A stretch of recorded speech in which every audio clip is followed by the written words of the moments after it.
حسد، عشق اور عاجزی کا سبق کا موضوع واقعہ۔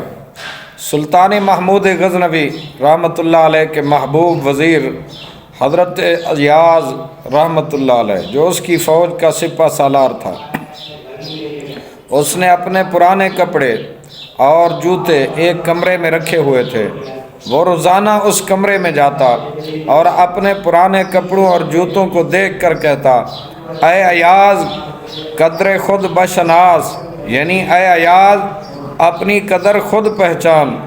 بادشاہ کی خدمت میں آنے سے پہلے تیری یہ اوقات تھی، تو پیوند لگے ہوئے یہ کپڑے اور جوتا پہنتا تھا۔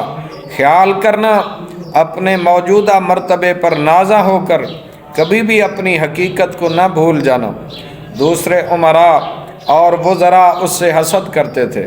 انہوں نے حضرت سلطان محمود غزنوی رحمۃ اللہ علیہ کے دل میں شبہ ڈالنے کی کوشش کی کہ ایاز ہو سکتا ہے شاہی خزانے سے بیش بہا جواہر چرا چرا کر اس میں رکھتا ہو، لہذا اس کے کمرے کی تلاشی لی جائے تو اس کی وفاداری کا بھرم کھل جائے گا۔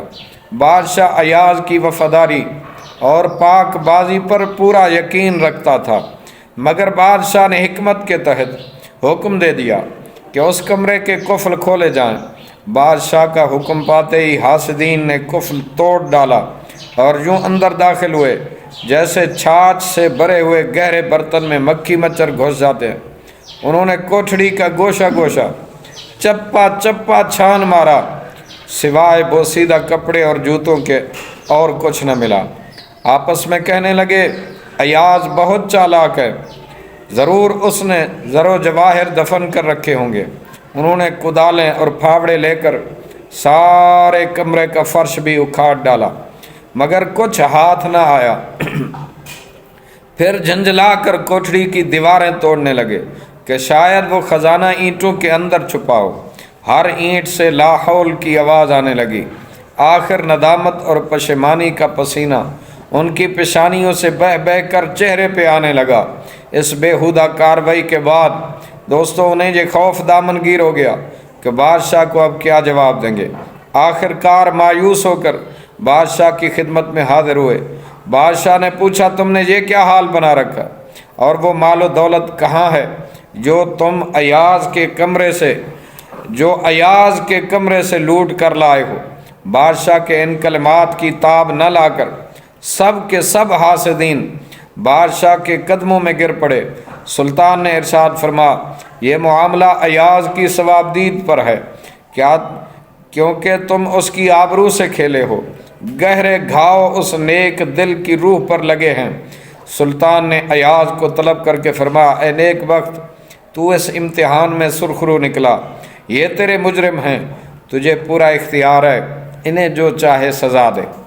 ایاز عرض کرنے لگا، اے بادشاہ، حکمرانی آپ کو ہی زیبا ہے۔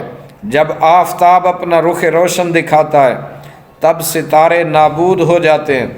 سلطان ایاز سے کہنے لگا، یہ تو بتاؤ تم ہر روز اس کمرے میں اکیلے داخل ہو کر کیا کرتے ہو؟ اس بھید سے ہمیں بھی آگاہ کرو۔ تجھے ان پرانے کپڑوں اور پوسیدہ جوتوں سے کیا وابستگی ہے؟ تم کیوں ان کے سارے عشق میں گرفتار ہو؟